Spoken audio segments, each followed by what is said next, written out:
afternoon to learn from renowned discussants that will be taking us through the topic today. So we'll be looking at AI. There's been a lot of buzz around AI in the past 1 year. So inshallah, today we'll be discussing AI and how as people we can leverage AI into business that we do and into the economy in total. But before we start today, because this is a Muslim gathering, and before we start, we need to commit things into the hands of Allah subhanahu wa ta'ala. So I'll be calling on Brother Kozim Adini to give us the opening dua.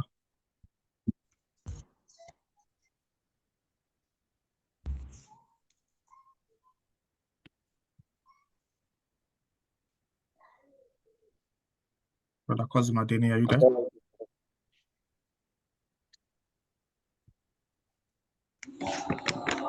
Assalamu alaikum wa rahmatullahi wa barakatuh. Wa alaikum assalam wa rahmatullahi wa barakatuh. Alhamdulillah Rabbil Alameen. All praise and adoration is due to Allah subhanahu wa ta'ala, the Lord of the world.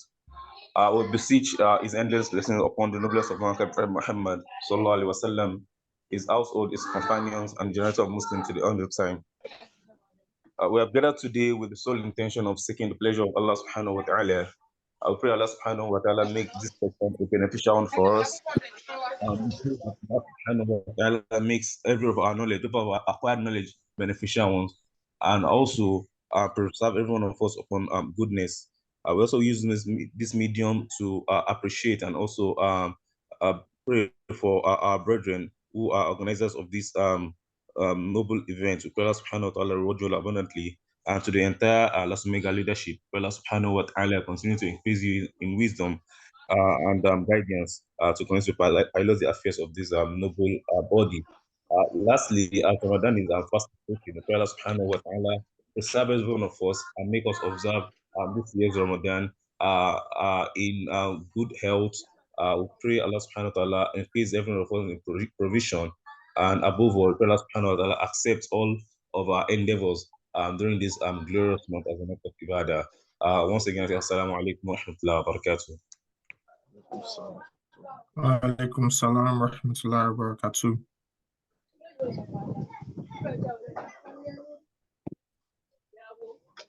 So next we'll be calling on Brother Sadiq Yekin to recite some verses from the glorious Quran for us. Assalamu alaikum, Brother Sadiq.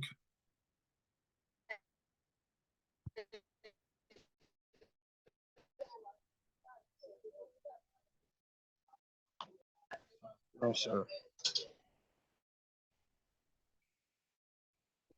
Hey, Ọlọ́run.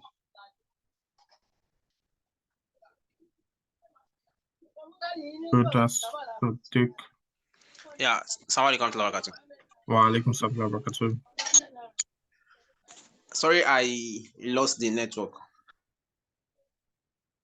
So, I mean the Quran recitation.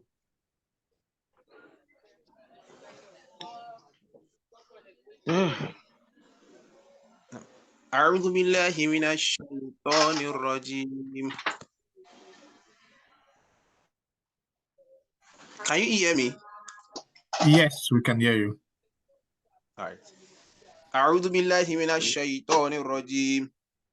بسم الله الرحمن الرحيم.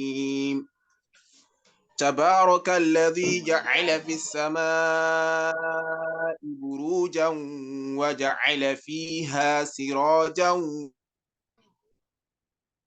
وقمرا منيرا وهو الذي جعل الليل والنهار خلفة لمن أراد أن يذكر أو أراد شكورا وعباد الرحمن الذين يمشون على الأرض أونا وإذا خاطبهم الجاهلون قالوا سلاما والذين يبيتون لربهم سجدا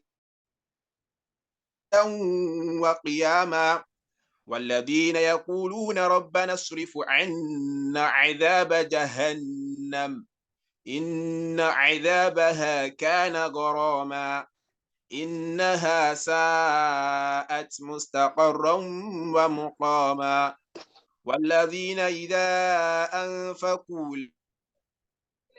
لم يسرفوا ولم يقتروا وكان بين ذلك قواما صدق الله العظيم. Allahu Akbar. Allahu Akbar, brother. Thank you very much for that recitation. May Almighty Allah grant us all of the benefits and reward from listening to the recitation, and grant all of the benefits and reward too for leading the recitation. So I'll be handing over to Brother Abdulhafiz now to introduce our speakers for today, our discussants for today. Wa alaikum salam wa barakatuh. Yeah, I'll give thanks to Almighty Allah subhanahu wa ta'ala for giving us the opportunity to be here today. And our honorable speakers, the first speaker will be Professor Abiodun Musa Ibino. Professor Abiodun Musa Ibino is distinguished by his dual roles as an accomplished academic and entrepreneur. A blend, it terms Acador Premier with over 24 years of experience. He currently serves as a Vice Chancellor and Chief Executive at Summit University Offer and holds a professorship in Mechatronics Engineering at Federal University of Technology, Futmina, Nigeria. His academic journey includes significant positions such as Head of Department of Mechatronics Engineering and Director of Center of Open Distance and E-Learning at Futmina. His area of specializations are mechatronics, artificial intelligence, automation robotics, data image, and signal processing.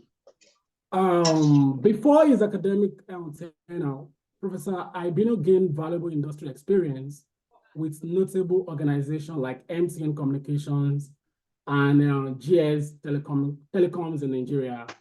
His innovative approach to academia involves converting academic research into valuable businesses ventures, a concept realized through his co-founding of artificial intelligence for Clean Energy Nigeria Limited, which focuses on Industry 4.0 technology.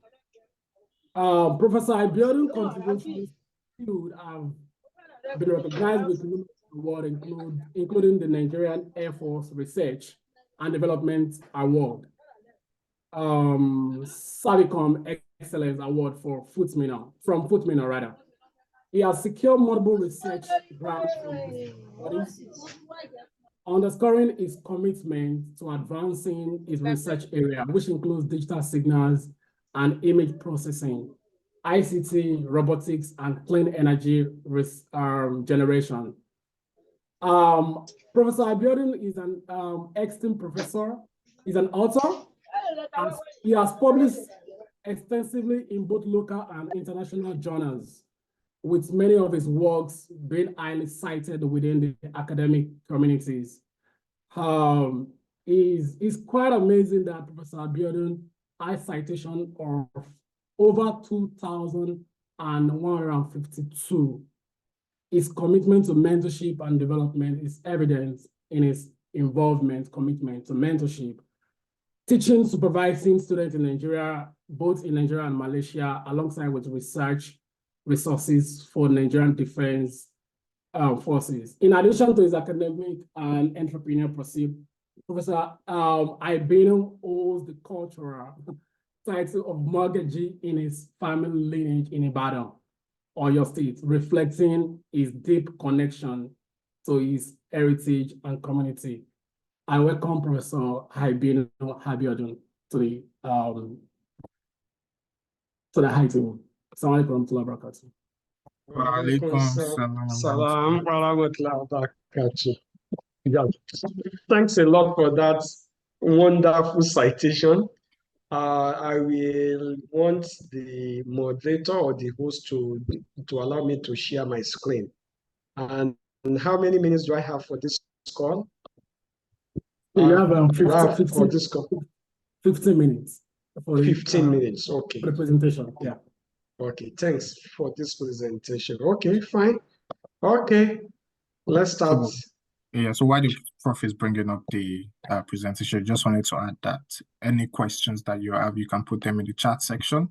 So we have a session for questions and answer at the end of all the presentation by the three discussants. So we will then answer all the questions together. So you can drop those questions in the chat section. We'll collate it and then they will answer it at the end of the presentations.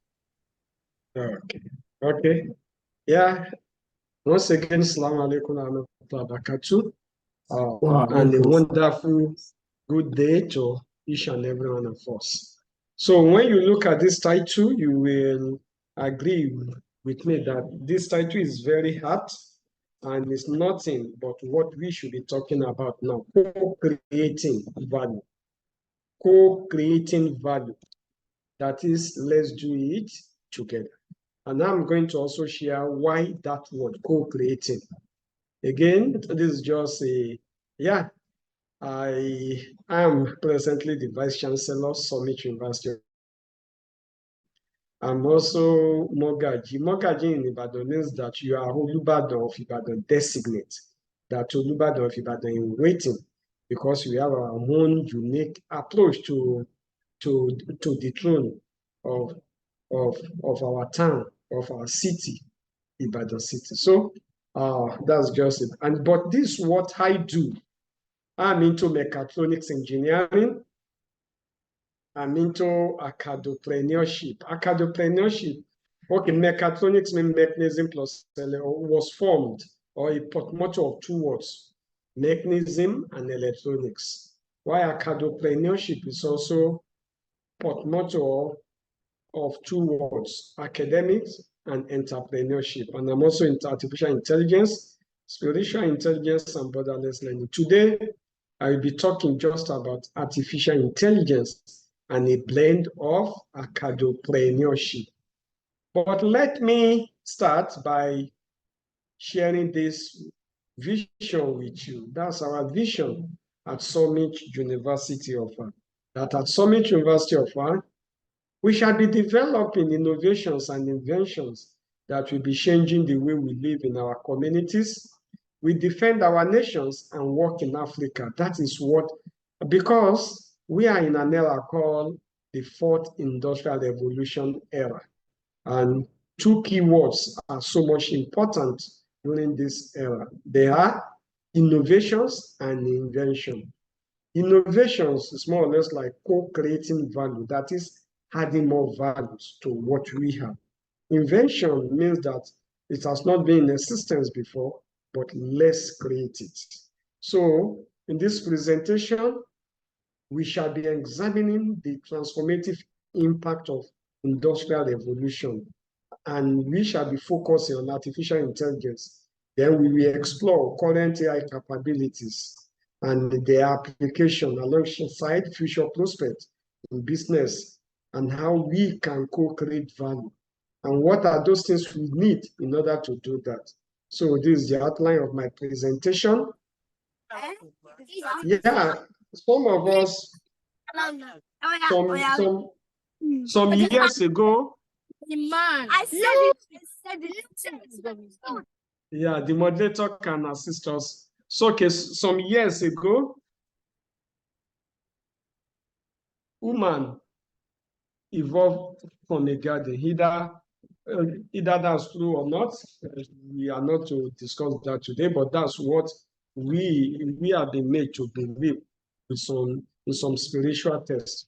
And then a man and animal, they were in harmony as at that time. Then after that era, we enter an era that we call hunter-gatherer economy, where we just hunt to feed ourselves and our family. And as the population increases, we enter an era that we call agricultural economy, where we now started, where we had issue of, we introduced shifting cultivation and some other things as at that time. But that's not where we are going today. Then after that, we entered an era that we call industry economy. And that's where we have from that time till date. So we are presently in an era that we call the fourth industrial revolution era. So for the rest of this talk, I will be using Industry 4.0 to represent the fourth industrial revolution, or 4IR, that is fourth industrial revolution. I want you to look at the screen at a time in Nigeria. What you have on the left of your screen used to be what we call a this was the home of a Nigerian big boy. You see TV, you see Sonka, rechargeable lantern, Carnival, Sony, Betamax, and this. And to the right of the screen, this was the vehicle owned by a Nigerian big man. And you will see this vehicle conveying people from one point to another. But let me just see what happened within that big boy home. You have everything in that big boy home that I showed you in just one device. And that is what they call digital transformation. So the first question I want us to know today is, how prepared are we for this digital transformation? How prepared are we for this digital transformation? The digital transformation is changing everything, from the way we talk, from the way we learn, from what we do. Digital transformation. And 2030 is how many years from now? And so you can type it on the chat box. 2030 should be how many years from now, everybody? Let me hear your view. 2030. So I'm sure you will all say 2030 is just less than 6 years from today. So my first question is, how prepared are we for that 2030? 2030. How prepared are we for that 2030? So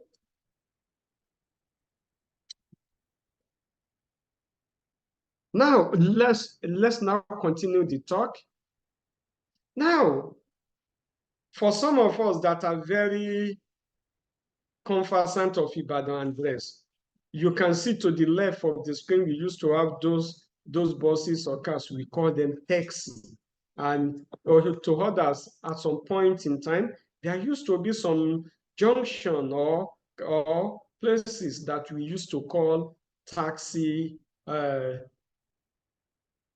park or taxi junction or taxi bus stop. Then now we are replacing those ones with some of these bus or drive-hailing services like Uber, Bolt, and the rest. My next question is, don't you think that this artificial intelligence and the fourth industrial revolution will affect your feed? Ramadan is fast approaching. Ramadan is fast approaching. Don't you think that a time will come and people will be asking questions that, can our robot fast for us or fast on our behalf? How prepared are we to co-creating values? Are we just going to be users of technology? So I will be answering some of those questions during this talk. And then, can you see the timely change in these gadgets? Some of us, we used Nokia 3310, and as at that time, that was the best thing anybody can ever be proud of. But now, what of now? Not at all. And also, I want you to pay attention to the right, from the left-hand side to the right-hand side of the screen. You will also see that change in manner. And now, from a typewriter to desktop, to laptop, now to mobile phone, or mobile computing devices, now everything is now going wireless and invisible. How prepared are we for this? So now, the fourth industrial revolution is what we are talking about. First of all, we had the first industrial revolution around 1784. And this year, I'm going to answer what you call co-creating value that you have in that title. Industry 1.0, that was the era that man invented steam engines, steam power, and so on. our fathers, our grandfathers, great-grandfathers, I'm not sure they participated in co-creating values during that industrial revolution. Then we entered the era that we also call second industrial revolution. That era, we had what is called mass production. That was when we started what is called the assembly line, an electromechanical system. Yet, our fathers failed to participate. Then, around 1969, up to 1980 and less, or up to 1990, we entered the era of what you call Industry 3.0. And that has to do with automation, computers, and communication. That was the advent of what you call email, e-banking, and the rest. And about 5 years ago, up to 5 years ago, 6 years ago, we entered that fourth industrial revolution that we call Industry 4.0. And we started talking about cyber physical system. Industry 4.0 is marked by the convergence of digital, physical, and biological technologies.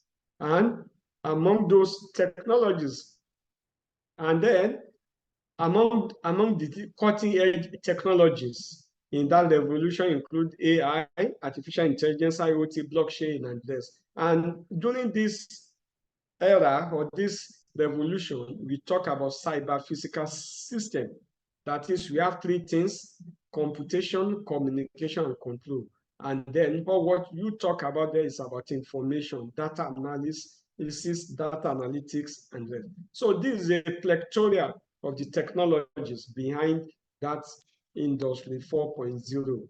And number one on the list is artificial intelligence. We have the big data. We have the big data technology.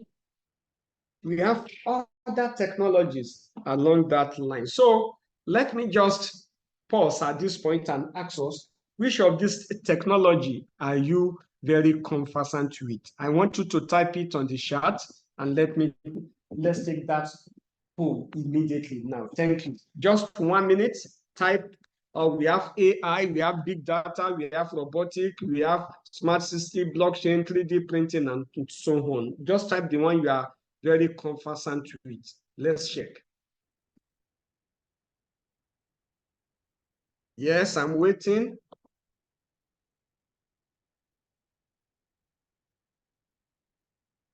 Yes.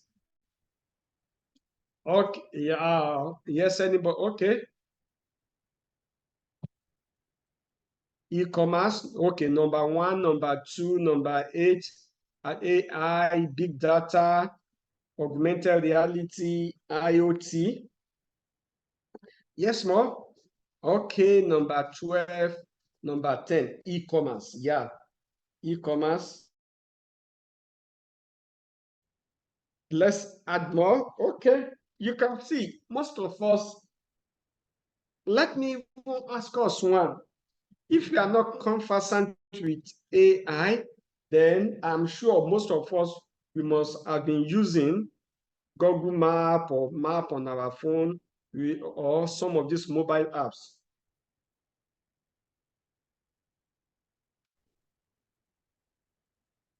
So those mobile apps, or you have done online banking and the rest, or purchases, then you must have used AI. Okay, nanotechnology and less. So what you are seeing on the screen, if your feed is not in this area, then you need to think twice or check again. So let's just focus on artificial intelligence. Artificial intelligence is just the transfer of intelligence in man to machine. Let me just put it in a layman term. 20, 30 years ago, if you need to go to an unknown place, normally you will stop by the roadside and be asking for direction. Please, I need to go to this point. How do I get there? And the man will say, okay, you continue to drive straight and you turn left and you turn right. After you reach that point, you ask again. But with your Google Map and the rest, Google Map has to do with AI and the rest. You don't do that. So that ability to describe how to get to a location has now been transferred into a mobile app. That's what AI is all about. And AI, also when you do shopping online and this, you will see a recommender system telling you that those who purchase this have also done this. So a way of making computer control robot to think intelligently in similar manner, the intelligent human think is what is called a artificial intelligence. And then we have all this type of AI and less. So my next question to you is that, can machines think? Can they really think? That's left for us. So answer yes or no if you want to participate. And so AI is applicable in so many fields: law, education, healthcare, business, and rest. The next, and then application of AI in various fields. You can see it in security, cyber defense, and less in education for personalized learning, and providing access to everybody in agriculture, smart farming, smart agriculture, in health, and it's now being used for training, keeping well-being, early detection, diagnosis, detection, and so on, so that human being can do lots of other things. And also and then in transportation, you can see the application of, so co-creating value with AI, the way forward. Number one, the first way forward is digital transformation, while the second one is you need to acquire the skills for today. The skills for today. And then number three, you need to understand the difference between education and certification. And the way to do it is about education. And then the last one, which I will be sharing, has to do with adoption of knowledge economy. What is digital transformation? Digital transformation is the adoption of digital technology by an organization or an individual to digitize non-digital products, services, or operation. The goal for its implementation is to increase value through innovation. Don't forget, I mentioned that in the vision, in Summit University vision. So digital transformation has to do with technology, communication, data, Internet of Things. When you look at this, you will see that we are talking about the fourth industrial revolution.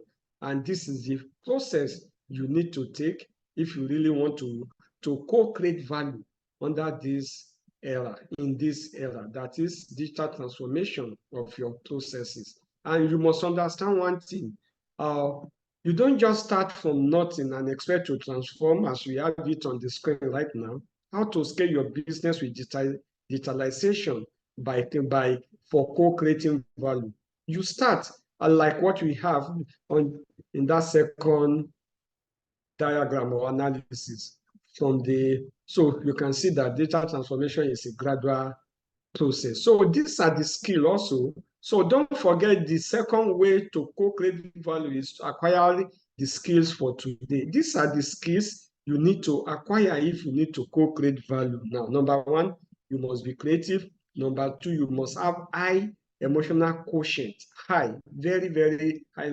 And then number three, you must always adopt what is called critical thinking. People should not just send a picture for you or voice and you accept it. You must think critically. You must have what is called active learning with a growth mindset.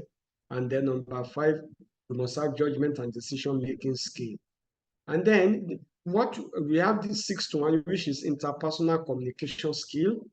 You must be able to communicate, not only with people of your culture or from your culture or from your faith, but across various culture, various faiths. And the leadership skill, and you must also have diversity and cultural intelligence skill, the technology, and you must learn how to embrace change. So these are the skills for today that you need to acquire for co-creating value. And the third one is education 4.0. That is, it's not just only about certificate. You need to have the right skill, and you need to be educated and not to be certificated. At times, you may need to de-educate yourself before you re-educate yourself. The education means that some of those things you have learned over time, you may need to relearn the writing. Like a kid now, when we were in primary school, we were taught that 5 minus 2 will give you 3, but 2 minus 5 is impossible. But when we reached secondary school, we were de-educated first that That thing we taught you that it was impossible then, now it is now possible. That is the education. And you are now re-educated that 2 minus 5 is now equal to minus 3. So we need to educate ourselves we need to re-educate ourselves after the education. And the third one is about knowledge economy, the use of knowledge to create economic benefit, especially in terms of high technology business. So you must know that digital technology is there, digital transformation is there, and now you must learn about knowledge economy in order to co-create value. So poverty eradication through education is only possible by adopting knowledge economy policy. And for you to do that, you need to be properly educated. That's why we talk about education 4.0. And for you to be, and once you are properly educated, then you need to acquire the right skill so that you can be able to create value. Now, you talk about virtual marketplace, virtual organization. That's the way of knowledge economy. So the way forward is, let's go over those 4 steps again. Number 1 is that for co-creating value with artificial intelligence, the first one is that for your processes or businesses, you must do what is called digital transformation. Number 2, acquire the skill for today, which include acquiring the knowledge of AI and how to use it, how to develop it, how to use and adapt. And then number 3, educate yourself. You may have to de-educate and re-educate. And then number 4, always adopt what is called the knowledge economy. Lastly, so as to keep to time, you must always remember that it doesn't matter how many resources you have.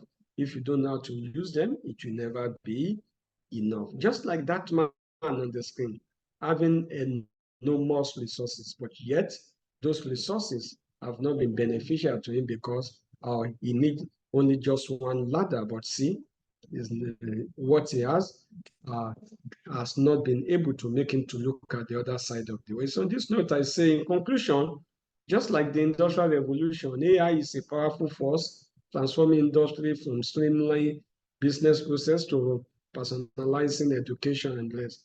We can leverage on AI now for tasks like fraud detection and personalized finances so that we can co-create value anywhere we are. So on this note, I say thank you for listening and God bless you all. Assalamu alaikum wa rahmatullahi wa barakatuh. Wa alaikum salam wa rahmatullahi wa barakatuh. Thank you very much, Prof, for that session. I know like things like this, artificial intelligence, machine learning, they need time. So we're thankful that you could put all of those information into that short 15 minutes and present that very good presentation that you've delivered to us. We really, really appreciate it. So for everyone who might have had any question, you can drop them in the chat section or just hold on to them when we get to the question and answer session later on. So thank you everyone for that. So we'll be moving on to the next speaker, my co-presenter, Hafiz will do the presentation. Okay, our next speaker will be Professor Adam Olatunji. In fact, when I was reading his profile, I was like, man, our brothers are doing awesome out there. Professor Olatunji, popularly known as Adam, is a renowned professor of artificial intelligence and machine learning at the College of Computer Science and Information Technology, Imam Abdulrahman bin Faisal University, Daman Kingdom of Saudi Arabia, with a PhD in computer science focused on enhancing computational intelligence model for oil and gas reservoir characterization. His expertise spans across artificial intelligence, machine learning, data science, and their application in various fields such as oil and gas, biomedical predictions, and agriculture.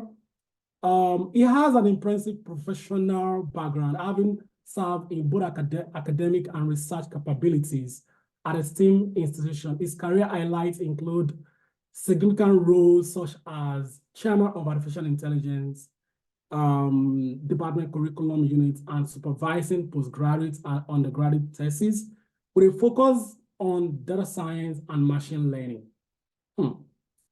Professor Olatunji has an extensive publication record with over 101 journals papers, 39 conference papers, and 5 books, showcasing his contribution to the field of artificial intelligence and machine learning. Professor Olatunji, popularly known as Adam, has a total of 145 publications with over 3,000 citations.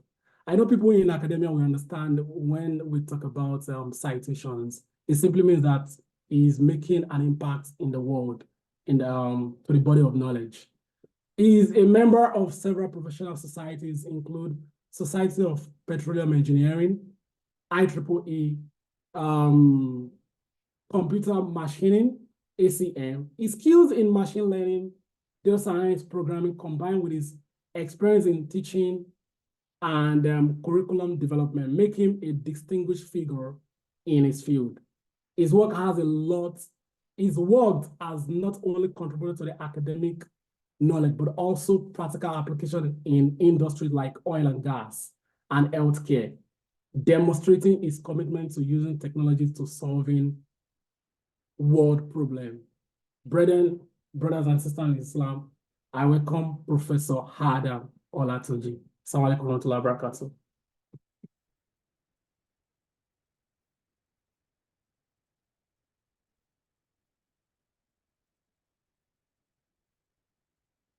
Is Professor Adam there? Yeah, I'm here. I just tried to take my stuff. Wa alaikum salam wa rahmatullahi wa barakatuh. Jazakumullah khairan. Thank you very much for the invitation. We appreciate considering me worthy of being able to participate in this kind of gathering. I say Jazakumullah khairan to the organizers. And then let me start by, first of all, appreciating our first speaker, and that is a person of Professor Musa Ibinu. So I say, Kwanabiu, Assalamu alaikum. And also let me appreciate the organizers generally for getting across to me regarding this kind of presentation. And then we pray Allah to grant us success in our endeavors and forgive us our shortcomings. Amen. So I'm going to be sharing my screen, if you permit me, please.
Please, okay, can you see my screen, please, the organizers? Yes, we can. Okay. Yes, we can. Can see your screen. Okay, thank you.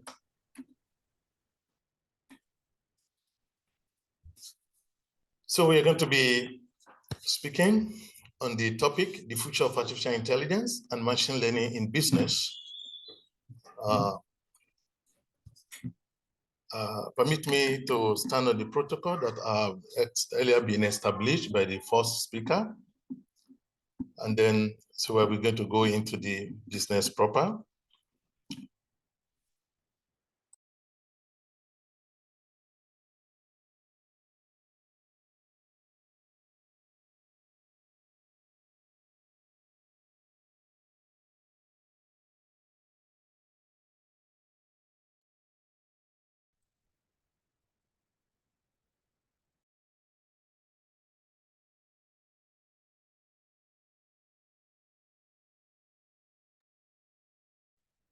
Excuse me, please. Yeah.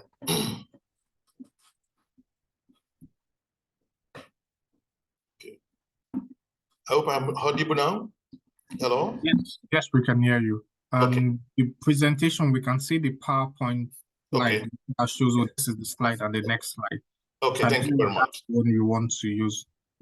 Okay, thank you very much. Okay.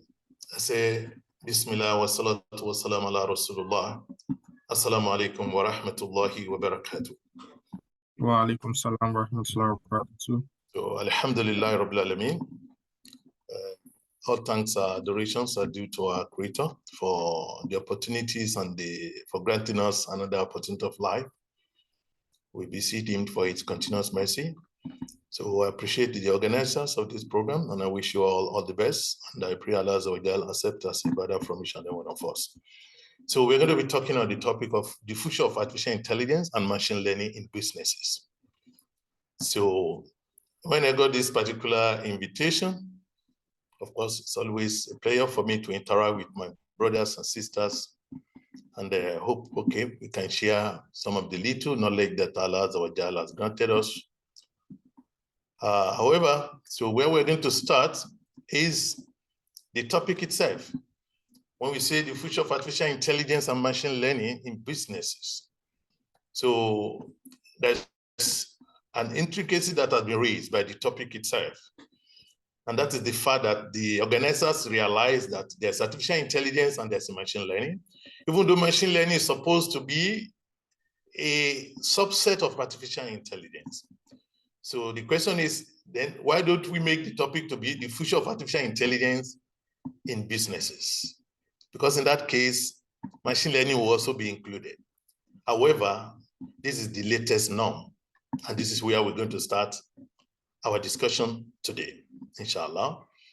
That is the fact that artificial intelligence actually had machine learning as a subfield of it. However, sometimes you have the latecomer, sometimes it becoming the most important in a system. And this is kind of the irony of what machine learning denotes. Now,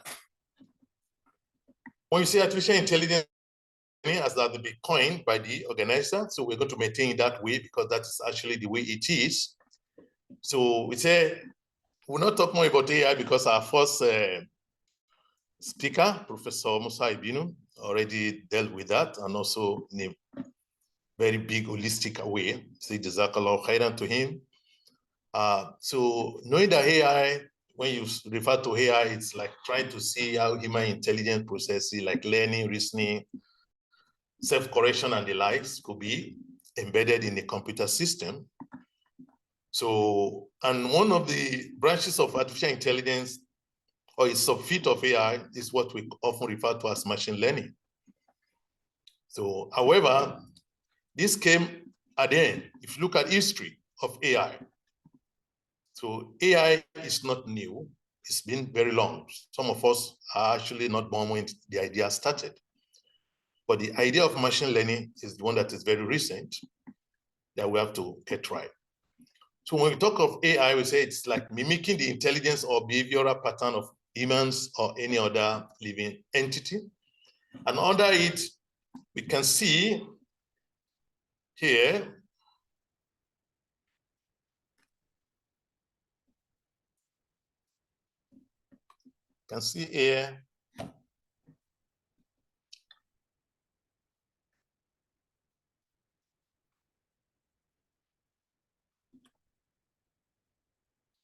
excuse me, please.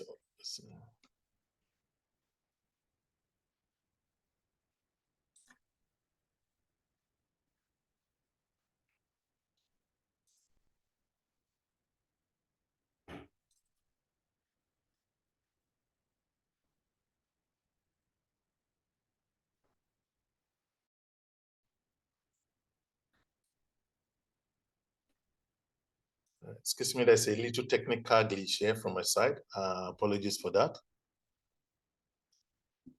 Okay. I hope my screen is showing, my organizers. Can we see my screen? Yes. Yes. Okay, okay, sorry, please, apologies. So we say this is artificial intelligence. We try to see, okay.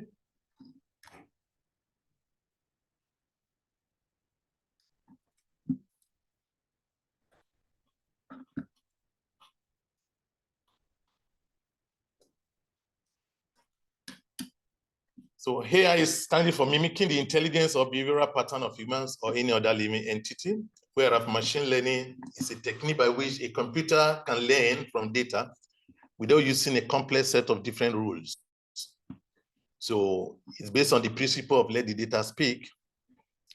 While deep learning is a subset of machine learning. It's just a different type of techniques under machine learning. However, like I said, we took it this way because of the topic that has been given to me, that is artificial intelligence and machine learning.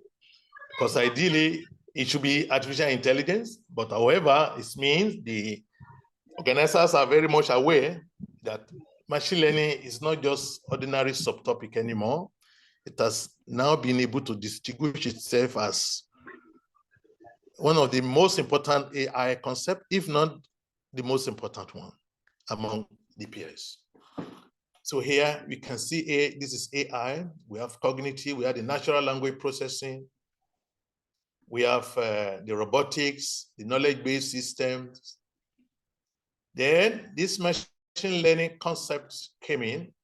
Something that is unique about it is the fact that why we have robotics, we have NLP, these are, some of them are very older than machine learning, by the way. It's one of the latest area of AI. So according to the director of DARPA, he said machine learning is the next internet. When you say something is the next internet, that is the way internet revolutionized the way we do things, like banking.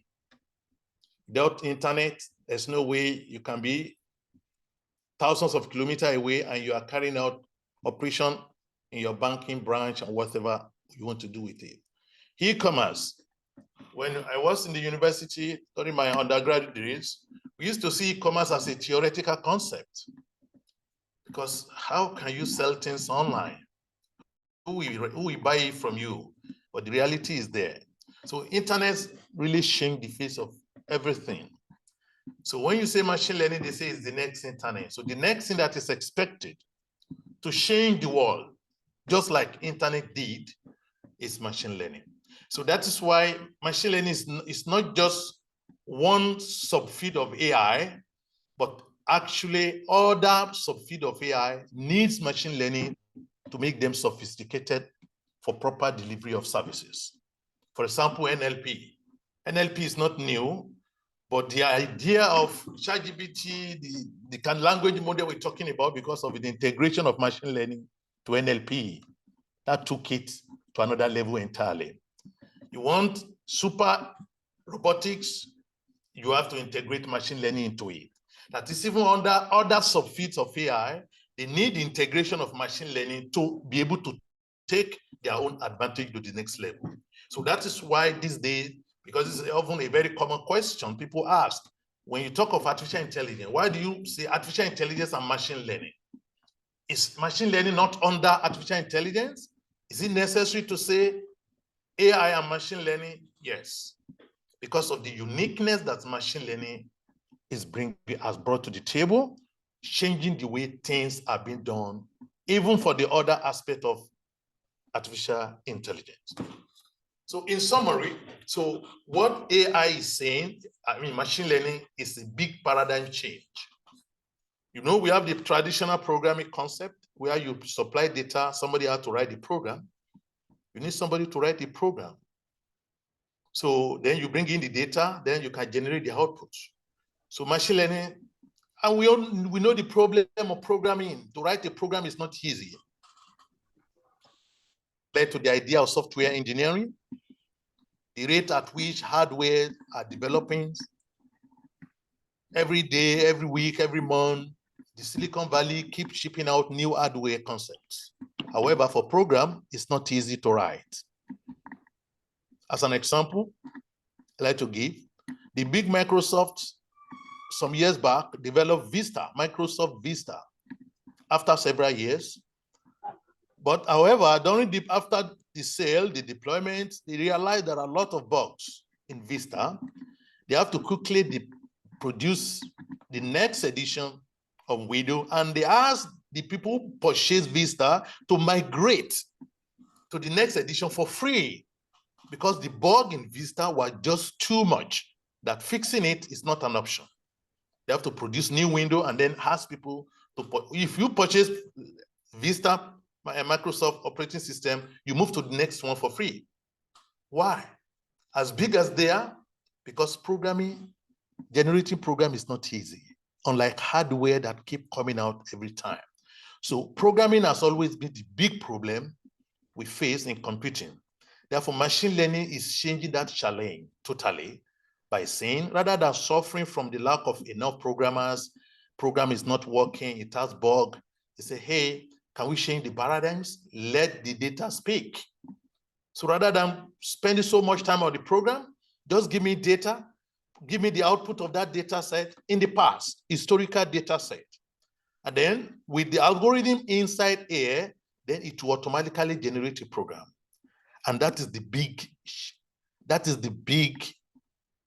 change in the paradigms.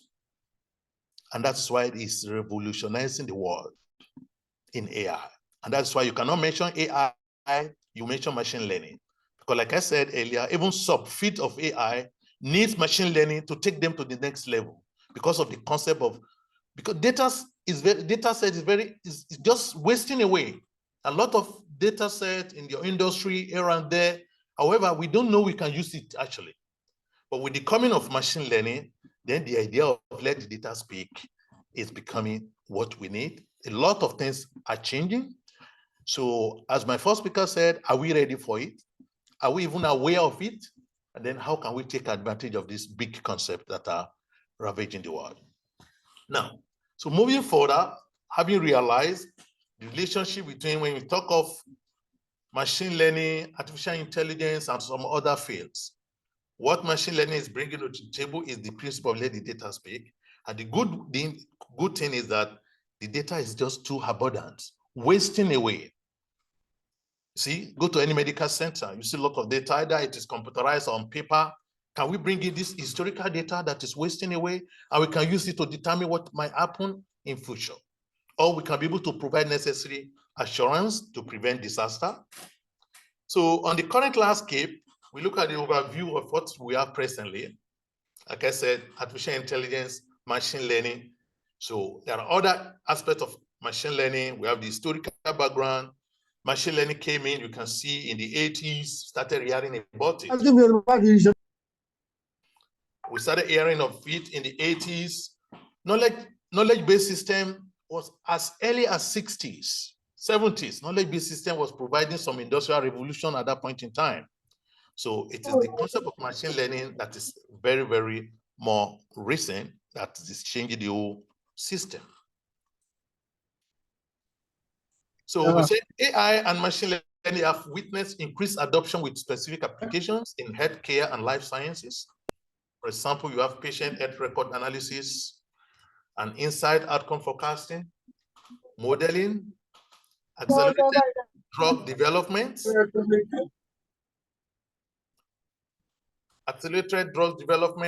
augmented diagnosis, so many interventions in the healthcare. That's what we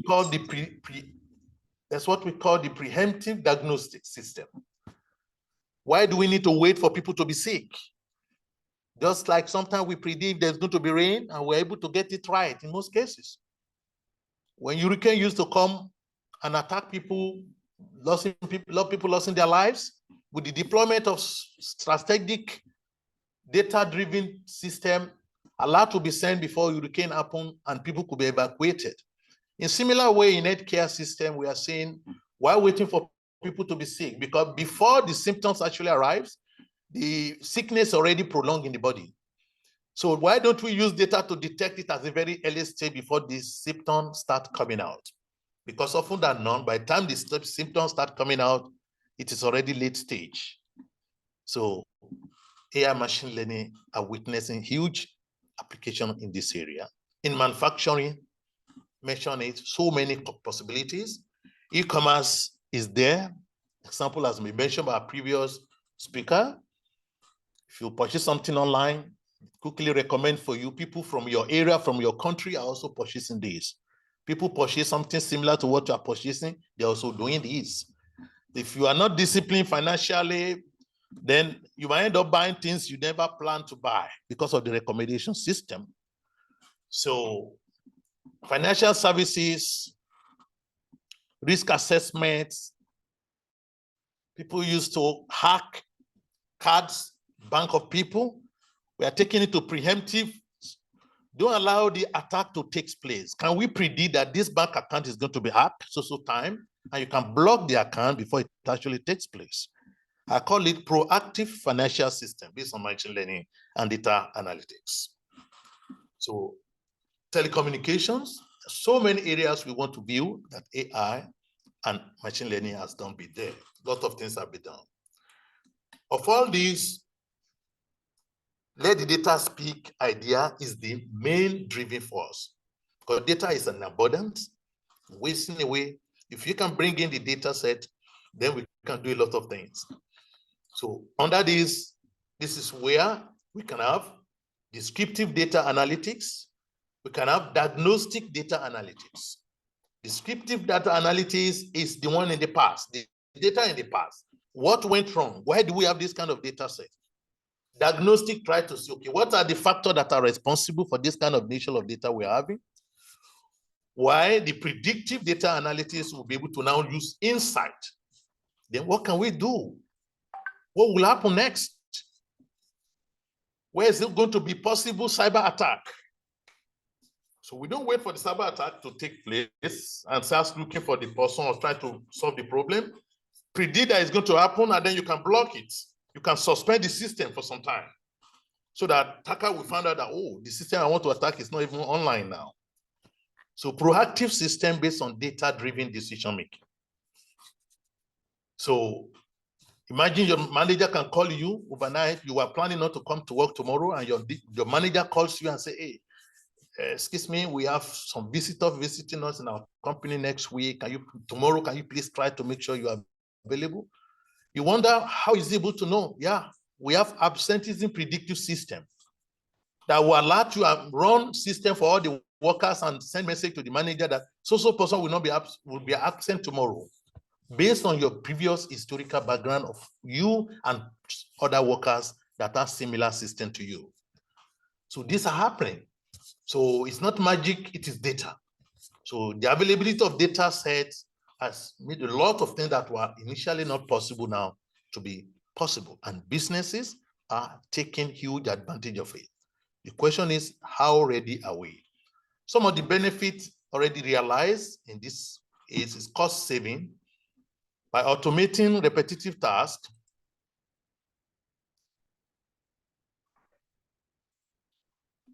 By automating repetitive tasks and optimizing processes, AI and machine learning can help businesses reduce operational costs and increase the profitability. Enhance decision-making through valuable insight from large volume of data sets. The decision-making process can be well enhanced.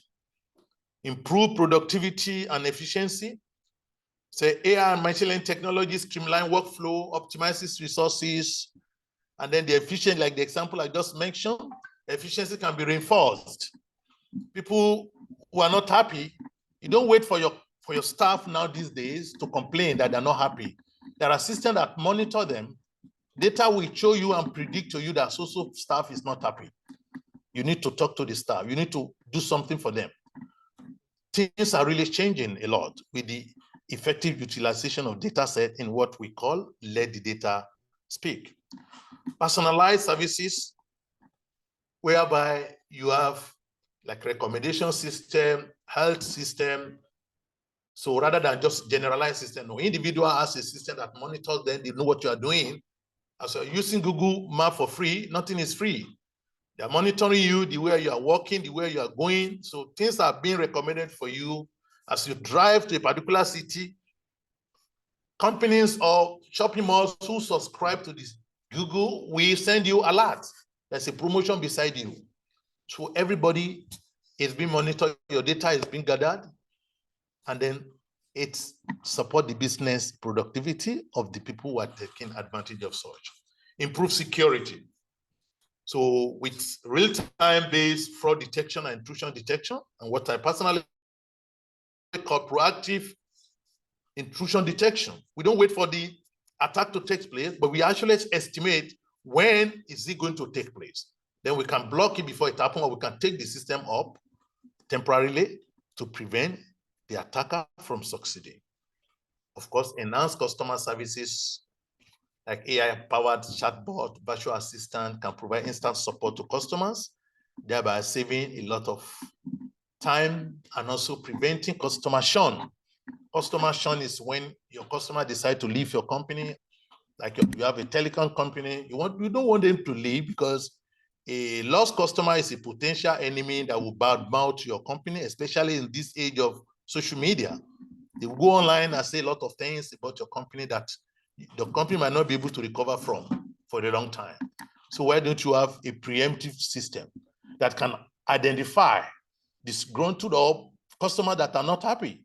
You can reach out to them earlier and know that, oh, what can we do for you? Give them special promotion, make them happy so that they don't leave your company.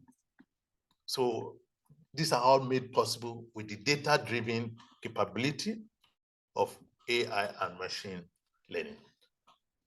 As promising as this unique capability is, we also have challenges. There are challenges for it. There's privacy concern. Usually, when you get data set, we can anonymize the data, request for anonymized data to reduce the privacy concern of people. You request for data, anything that can identify those people who are involved has to be removed from the data. But this is a big issue. So we have to bias and fairness. Sometimes if you train machine learning models using data that is biased, then it can continuously predict a particular group of people. It could be ethnically biased. It will continuously predict some set of people as being criminal oriented, even though the system has been developed to do that. So the interpretability and explainability also could be a big challenge sometimes. Some of the AI or machine learning solutions are black box.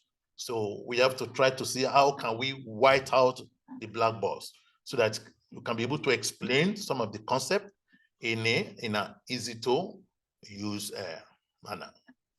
Because if we're able to explain to them what has been the reason for the decision taken, then that will make trust to be possible, which is very important.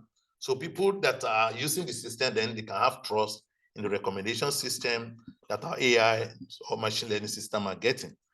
The ethical consideration is also very, very important. Unfortunately, this is a very big area, a very big issue.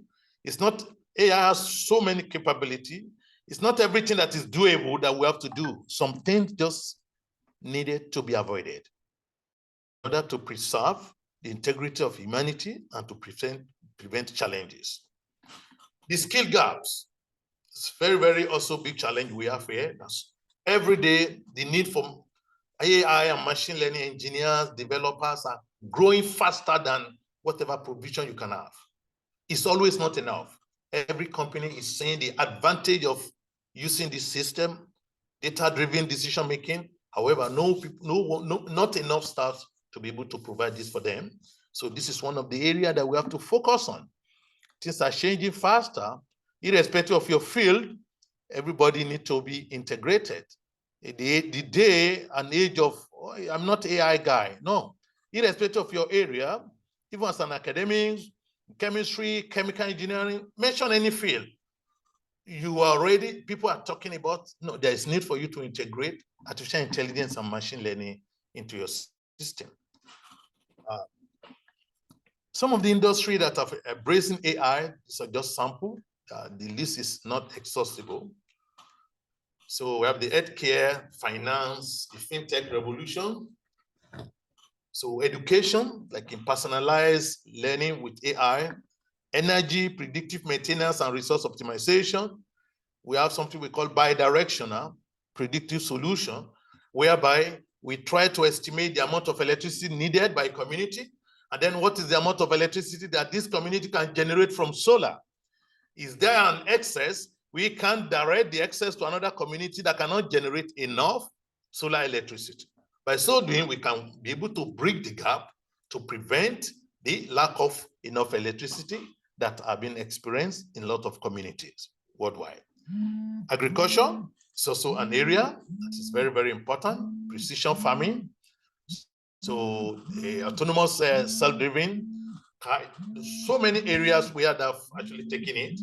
Agriculture, the precision farming, especially crop production, is what we currently discussing in my weekly machine learning engagement. So how can we use machine learning to actually improve agricultural crop production in our community? How can we implement it and so many other areas that machine learning and AI has been able to provide the opportunity. Future trends, advanced automation. So here in machine learning, we enable organizations to automate routing domains really to increase efficiency, productivity, and agility. So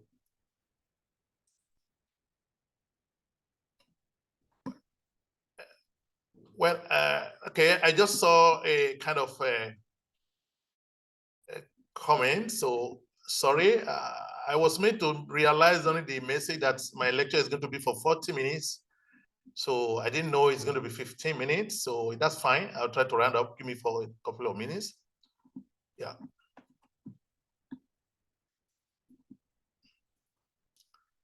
So personalization, AI in decision making. So what the kind of decision making you want to AI is there for you to assist you, increase integration. These are some of the possible things that we might look at in the future. AI, machine learning driven innovation. It has its own life cycle, investing in R&D, build data infrastructure, develop the talent, promote collaboration, experiment and iterate, embrace open innovation, prioritize ethical and responsible AI. These I always tell people, it's not everything you can do with AI that you should do. You have to do what is ethical and responsible. So these are some of the areas that can support the effective data-driven or AI machine learning-driven innovation. And last but not the least, there is the hybrid and ensemble-based AI machine learning predictive solutions. So hybrid and ensemble has always proven to be one of the best areas we can look into in the future of this unique technology. How can we merge them together so that in some cases, there's no single algorithm that can solve the problem, but with effective merging of multiple algorithms, then hopefully we can get better result out of it. As they say, so when you come together as a team, you achieve better result, and that is what hybrid and ensemble system stands for. For final challenges and consideration, we have to look at the ethical consideration, very, very important. Regulatory landscape need to be developed by governments, and the key players has to come together to see how regulatory system can be enhanced. Otherwise, AI and machine learning in the wrong hand could be disastrous to the world in totality. So there has to be a very powerful regulatory system. So going by increasing testing and assurance, adopt actionable open standard, accelerate standards alignment, invest in automated protection of AI systems, integrate security with ethics, and promote secure by design and ethics by design AI delivery. Imagine people have their system, their heart connected to a machine learning system that is monitoring their blood pressure, monitoring their sugar level automatically. Imagine somebody hacking to such a system. That's going to be disastrous. So there has to be a particular concerted effort to ensure that there's regulation for the AI system and also security for the AI system being deployed. That is why another special area being investigated now is what we call secure AI. So AI is being deployed in several things, but no one is thinking about the security of such AI systems, because a breach in AI system that is controlling maybe the flying plane and the likes could be very disastrous. So what we do, how do we prevent it? So these are some of the concern area and area of consideration that we have to focus on. Of course, skill development is very important. We all need to key in. I'm not AI, I'm not computer science background. It's not an excuse. There are no coding AI. That is, you can do AI without writing a single code. So you don't even need, you don't have to be a programmer before you can use AI. There are a lot of possibility that you can use to develop your skills so that you will also be able to integrate yourself into the skills that are being able to provide. Because of our time, we have to stop at this point in time. There are some case studies I wanted to present before, because like I said, I was made to believe my present was supposed to be 40 minutes, but maybe due to change in the schedule. So I will give the slide out later, so people who are interested in it, also they can check them out, some of the case studies of successful application of these unique systems. And now we can also benefit ourselves from it, ranging from airlines, companies, Salesforce, predictive analysis for sales, how companies are smarting themselves, each other, through the use of effective data-driven decision-making based on machine learning technologies.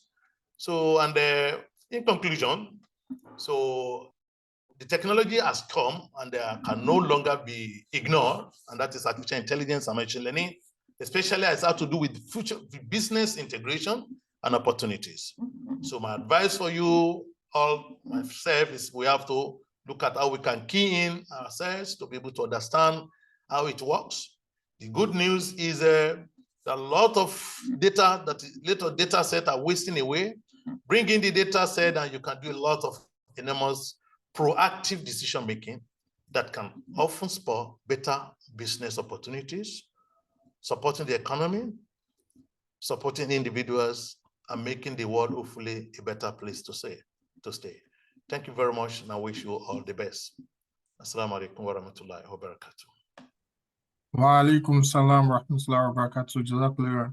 Jazakallah khairan, Prof. That was a very in-depth session, and we really appreciate it. So I know a lot of people have been putting in comments to say they would like to get this slide. So you can drop your email address, says in the chat section. They will try and collect as much as emails as possible and share the slide for all the sessions after we are done with this session. So again, any question that you might have, please let's also drop them in the chat section. So after this final presentation that we're going into, we would have time for question and answers so that we can take all the questions at that point. So we call on Brother Hafiz Mati to do the introduction of the final speaker.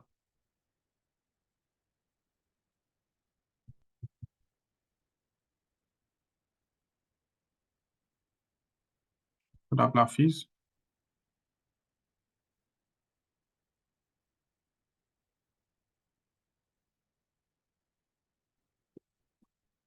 Okay, I'll probably just do the introductions then. Okay. Assalamu alaikum wa barakatuh. Wa alaikum salam wa barakatuh. So our next speaker will be Brother Adekunle Bamidele. He was once an alumni of LASU, specifically electronics computer engineering. Brother Adekunle Bamidele is a forward-thinking fourth industrial revolution tech enthusiast with a rich background of approximately 15 years in IT, consulting, and telecommunication. I could remember he worked with Airtel Nigeria some couple of years back. He transitioned into entrepreneurship. He co-founded ProICE Limited, a boutique HR and technology firm focused on enterprise automation, cloud services, AI, and RPA solutions and network security. Brother Adekunle is deeply committed to delivering value through technology and human capacity development. So over the past 5 years, he has served as an ambassador for fourth industrial revolution, data skills, collaborating with universities and regulatory institutions to bridge the gap between educational sector and industry. We all know that it is our responsibility to bridge that gap between the class and the industry. And this brother has been doing awesome in that area. His work aimed to foster an ecosystem potentially worth about, that is $2 billion by 2030, creating 2 million direct jobs. Brother Adekunle is happily married with 2 kids. I humbly welcome Brother Adekunle to Abracatu. Is Brother Adekunle there?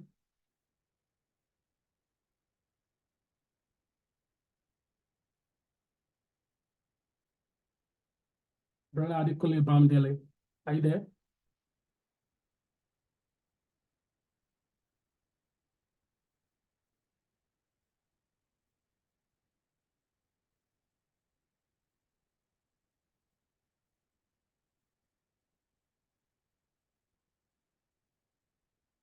Brother, can you hear me?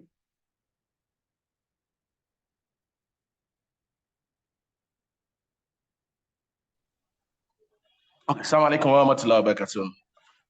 Can you hear me? Assalamu alaikum wa rahmatullahi wa barakatuh. We can hear you now. Yeah. Oh yeah, yeah. I had to send a request for me to be unmuted. Sorry. Okay. Alhamdulillah Rabbil Alameen. It's always a pleasure when one is invited to speak at an August event like this. I want to thank the LASUMEGA president and the committee in charge for this wonderful opportunity to talk about this very important topic. I also want to thank Professor Musa Ibino. He's been a forerunner in terms of collaboration, which essentially, I mean, you cannot create value without collaboration. He's been doing a lot from, collaborating with military, universities. You would always see him almost on every topic around AI in the last 5 to 6 years. So, may Allah continue to bless you and continue to reward you, and all your dreams that you're aspiring to be. May Allah make it easier for you to achieve them easily. He's done a lot for those of us who actually follow that industry in Nigeria, within Nigerian context. So, and there are about 5 or 6 slides I want to present, but I'll major on one because Professor Musa and Professor Adam Olatunji, they've actually spoken a lot about the first 2 slides. I'll just briefly talk about them. So if we also want to thank Professor Olatunji. If you look at what Professor Olatunji was talking about, he essentially spoke a lot about machine learning. We all know today that we have a problem in the country, or a big challenge in the country, within the financial services industry. I don't know if anyone can guess what the problem we have today is. Well, there are a lot of problems, but there's one that is raging at the moment. So I don't know if we can have some people talk about it. So I'm just trying to relate it to what Professor Adam just was trying to preach to us in terms of machine learning. Yes, NIN, thank you so much, and BVN integration. It's a very big problem. It's a very there could be some infrastructure problem, there could be architectural issues, but also there might be also an application development problem. So I'm just trying to relate the topic so that we can see that there are quite a lot of opportunities that are bound. That was why I was talking about getting the right data set, was talking about data integrity and things like that. So what I'll be talking about is just the experience I have working with people, collaborating with firms within the Nigerian sector. So I'll try to make sure that try to relate it to specific examples. Unfortunately for me, because of NDAs, I might not be able to. I'll speak about them. I can't share quite a lot of slides about the specifics. I'll talk about the national oil company, which we all know. I don't like to call NNPC. I think the way to look at NNPC is a national oil company. And I'll cite an example with Saudi Aramco. Then you would understand what we're talking about now. maybe when I delve into that. I'll talk about some solutions within HR space. I'll also speak about some solution within the pension industry phase. Why specifically talking about that? If you look at the pension industry today, it's in Nigeria, it's 16 trillion naira.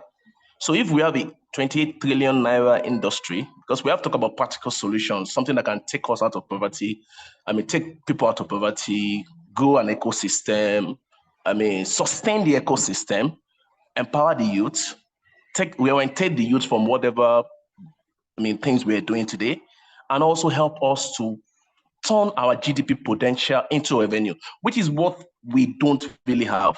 For example, now you look at Lagos State government, Lagos State as a state, it has $150 billion as GDP. That's, but when it does its budget of maybe like around $1 or $1.5 billion, you would see that it needs to go to the bank to get like $400 million. And that is where the problem is. You have potential. Like I say, I'm worth 10 million. I have a house that is worth 10 million in my head. But when somebody comes to rent the house, I say, everybody comes to rent the house. We cannot pay more than 500,000 naira. So essentially that's the problem, which is a very big issue. So, but if we say we have $150 billion, and we are able to improve the purchasing power of people with technology, especially this fourth industrial revolution technology, systems, communities, people, processes, and co. We're able to do that. What we would eventually have is you will see that it will be very easy for the government to be able to raise those money. It's not a mirage that you see some very small economies. They're able to do 10 billion, 20, $30 billion in a year. And we don't have the kind of potential that we have in Nigeria. They don't even have the potential that Lagos State has, not talk of the whole of the country.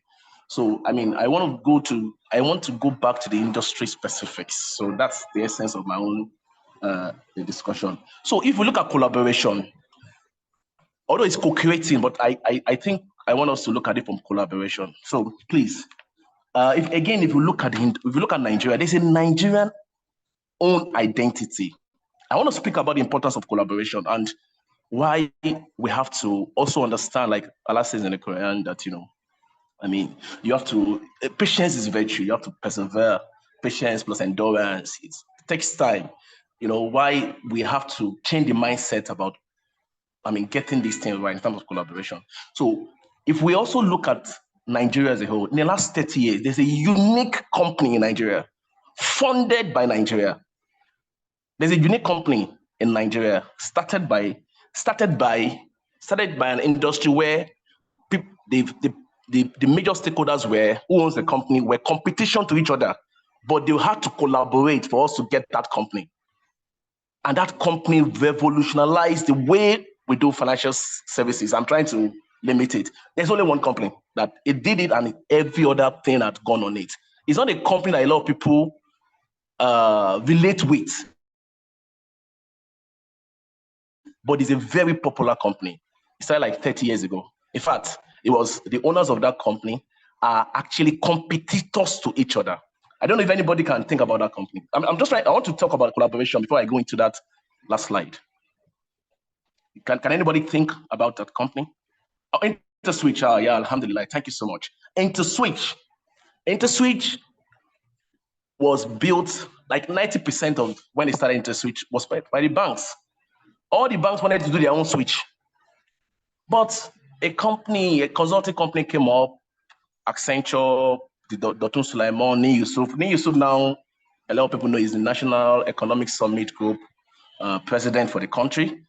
So they came up with the idea, 1999, 1998, banks, don't do it alone. You guys are competitors, we know. Let's set the rules, let's come together, let's engage. After 20 years, that company was evaluated at $2 billion. I'm like, yes, this is the reality. Then they bought in some tech company like ResourceSuite, Telnet, IPLX, they bought them in. And because of that, the landscape has changed. You can't talk about interconnectivity, solution deployment, whatever you want to talk about today in this industry without that. So collaboration is very, very key. So this idea, we have to first change the mindset. So what do we need to do? You have to look at this collaborating collaborative AI or co-creating value, we have to start looking at it beyond individual recognition and reasoning. It has to be goal-driven, tactical, strategic, operational, interaction of individuals with non-human agents like the AI system, so that we can develop fast, superior collective intelligence through computational modeling. So that is the way I think, based on what I've seen that we can do. So what is now happening? If you look at the global view, industry-wise, you can see the way it's going. From 2018, we have $93.5 billion. There is a potential to reach $1.589 trillion by 2030. So what pie would Nigeria have out of this? What pie do we have out of it? What pie will ASUMEGA have out of it? So again, the organizers, please don't make this a one series event. You're already building the knowledge.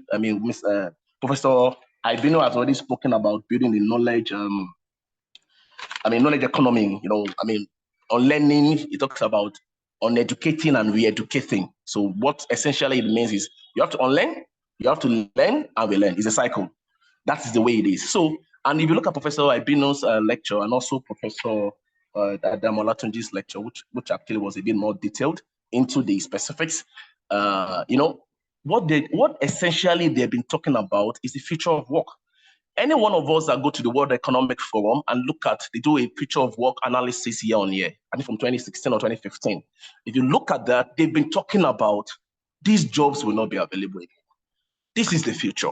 They've been talking about AI. They've been talking about this. They've been talking about that. They've been talking about that. So they continue to say this will not be available again. Process automation is the future. Data analytics is the future. This is the future. That is the future. Now, if we think that there is no potential, that if I, and please don't have this idea that when you start it in one day, you're going to get a result in one day. It doesn't happen that way again. Please, we have to understand that. Look at what has happened with the cashless policy. There were some banks, all these Mikuda, Money Point, and they were just there. Immediately there was cashless economy. There was a problem. Yes, it was a problem. Everybody was, what happened? Their subscriber strength grew. How many of us have sat down to say, what kind of systems did they build? In fact, now, today, when you talk about deploying solutions, there's something like offline transactions and things, they are the only ones that take the risk and they do it. Now, the data we have, I can't mention the name of the firm, but it's the data that is very, very valid. It shows that within the informal sector, retail market, which of course is what CBN has been trying to do in the last 20, 30 years. They've been trying to see how they can, that's the essence behind creating all these microfinance bank, those kind of, they were just trying to do, CBN was doing it. These people came, looked at that opportunity, build a system based on what Professor Abino and Professor Adam Olatunji has been saying, practicability of those systems. One of those fintech guys today, they do retail transaction, one or two. They do retail transaction that is bigger than all the commercial banks together. All of them, when you sum them together, when you now look at the demographics of the younger ones who are coming behind us, you will see clearly. You can't see anybody. I've done it. I go around. I sit down with young guys. Because the human capacity development. I am very, very much involved in it. That's how I met Professor Ibino. So we do. So when you look at them, you hardly see any of them that doesn't have Money Point, Kuda, and Co. So if in the next 20 years these guys continue to provide services for them, my brothers and sisters, First Bank can become extinct. Just the same way Savannah, that's why Professor Adam was talking about this, how to keep your customers, how to do this. These are realities. It is a very big problem. When you have a transactional issue with them, they reverse it immediately. You understand? Why should we have 7 days to do reversal, 3 days to do reversal? So even if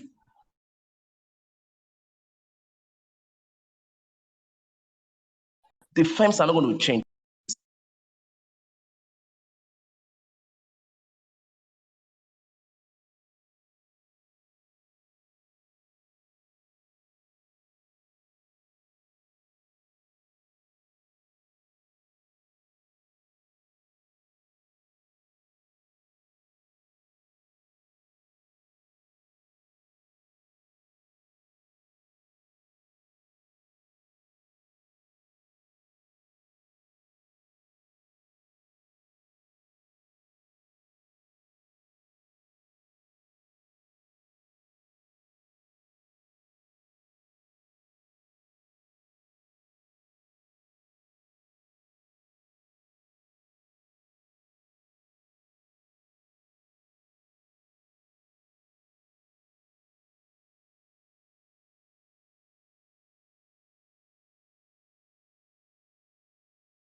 So where did you?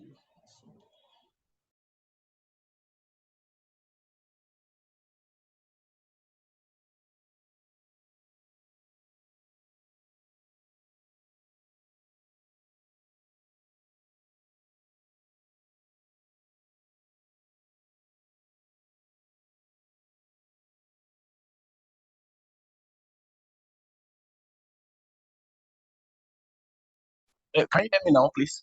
Am I audible now? Hello? Yes, we can hear you now. Yes, So where did I yeah. stop? Where did I stop? Apologies. I don't know, so I can pick up from there.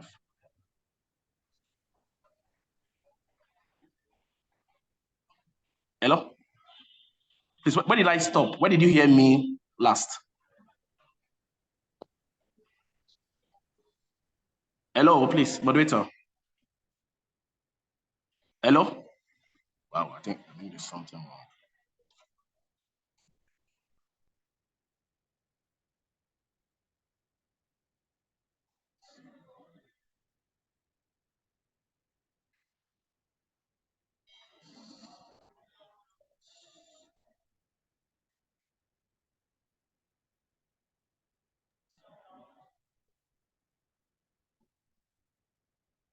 Okay, thank you so much. Okay, so I mean, but they too are actually changing their models. They are looking around. They're saying that they need to take IT very serious. I spoke with the chief of staff to one of the top 5 bank MDs, and he said they had to go around for last year. They found out that while visiting a bank in China, the Chinese bank, just a middle tier bank in China, they had 20,000 people working in the IT department. 20,000 people working in the IT department. I mean, it's amazing. So this is the reality. This is the future. So the idea that AI technology and solutions and applications are going to take your job is a lie. But the truth is that if you don't do what Professor Ibino and Professor Adam has said, you are not going to be employable again in the future. That will not happen. You have to uneducate and re-educate and unlearn and relearn and do that. So can you just help me go to the next slide? Yeah, can we go to the next slide? Okay, yeah. So essentially, I will speak about, we spoke about the shaping the future with collaborative AI. That's why with collaboration, when you do things in Jama, we all know that there's more of align it. So if we have to, for us to make an impact as a community, as a group, and I hope that LASUMEGA continues to ensure that you do this series, maybe once in a quarter or once, and do it in series. So you cannot, we can't do it without this. Yeah. So we can't do it. Okay, I think there's a mix-up on the slide. Okay. So we cannot do it without this. So can you, just leave it there. Let me just, the next one, just leave it there. I think there's a mix-up. Okay. So incomplete workflow is not part of it. External dependencies, which we spoke about collaboration, because we need to, look beyond individual recognition and business. We have to come together. We have to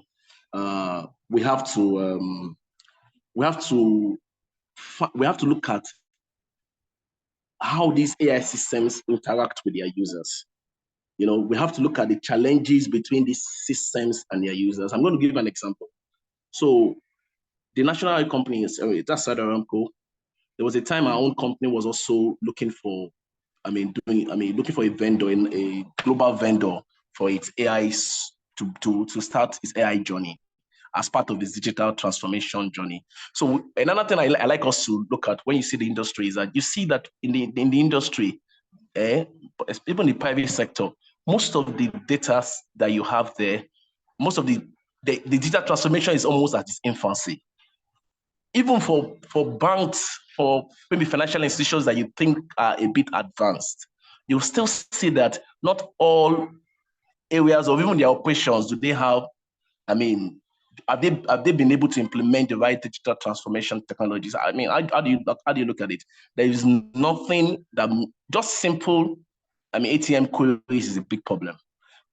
Simple things that reversals that are not supposed to, are supposed to be very automatic.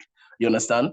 They are still a big challenge. You have to copy CBN. So that tells you that the efficiency we are looking at in some of these areas are not really there. Now, if you go to my own experience working with the pension industries, HR, and some other industry, you see that most of the data you have there, they are largely manual.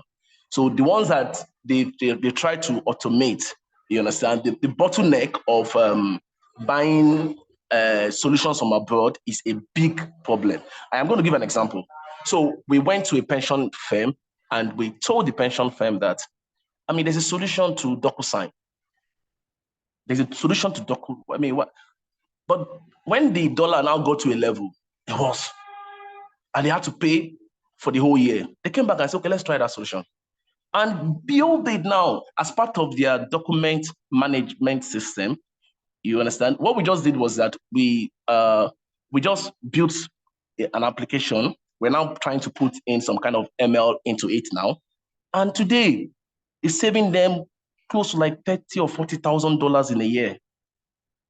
It's a very, it's a solution that we also are now going to submit so that we can get a bit of governance into it and standardize it, and hopefully one day we can even begin selling it across it took us 5 years to get our solution there. You understand? To get our solutions there. And one of the things we're also trying to do is to ensure that we bring the universities into thinking along this line so that we can have people who cannot grow again in all these Airtel, MTN, some of these countries. So rather than going abroad, there could be another sector through this collaboration where your experience in the industry, you can set up those R&D labs, which we don't have in Nigeria. You hardly see R&D labs in Nigeria. You understand? You hardly see labs of center of excellences in Nigeria that are really doing, from a technology point of view, you hardly see it in Nigeria. You don't see even the minimum versions of them called test labs. I don't think there's any operator in Nigeria that has a test lab.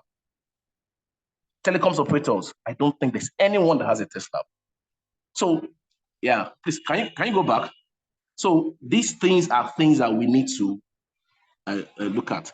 Then you have to also look at for you to drive the ecosystem that we're talking about. You have to look at external dependencies. You understand? You have to, talk about external dependencies, economy, the business models, and co. You have to look at, those kind of things. Then another thing I think we need to also look at when we're looking at all these systems is, the animations, the touch enabled, for you to do something that is, for you to get the solution that the industry is going to really, really like, you have to look at, you have to know a bit about computer vision technologies, like some of the things that we're talking about, touch enabled interface. You need to know how those things work. You need to talk about the natural language processing, which Professor Musa spoke about. Professor Adam, spoke about. Graphical displays, animation, AI systems, responses to users, emotions. These are the things that when you are building those applications that you want to sell, you need to be able to do that. Another thing we have to look at in terms of when you're developing your, apologies, I was just told at the time, we passed the time allocated. Thank you so much, Jazakumullah, for having me.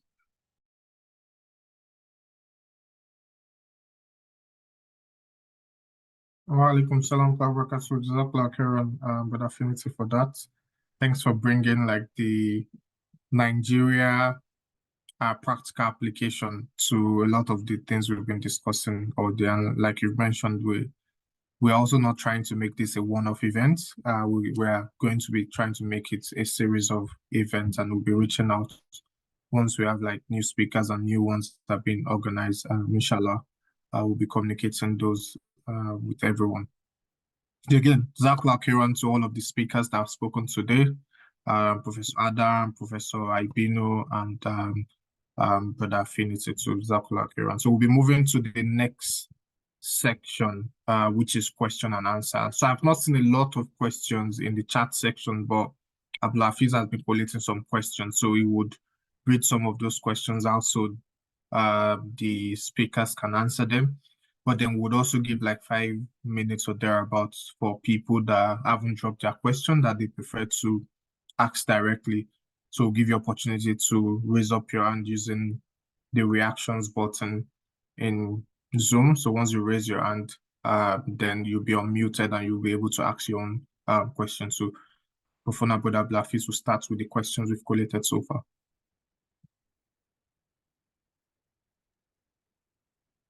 The first question is to Professor Adam. Somebody asked that how can non-tech people start learning and working with AI and machine learning?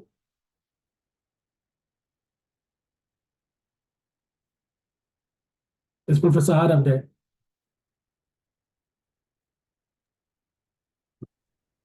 Yes, we still haven't, but probably need to check if he's been unmuted.